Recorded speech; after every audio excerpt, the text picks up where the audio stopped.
Pera? Wala ka? Sipag? Meron ka ba? Baka wala ka rin, kaya wala kang asenso.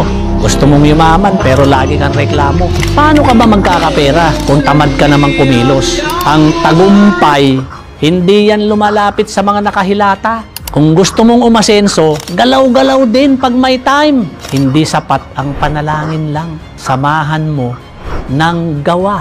Dahil walang yumayaman sa puro pangarap lang. Lagi mong sinasabi, wala kang pera at ang hirap ng buhay. Pero kung titignan mo, ano ba ginagawa mo araw-araw? Gising sa tanghali, tapos puro cellphone lang. Wala kang ibang ginawa kundi tumambay. Paano ka aasenso?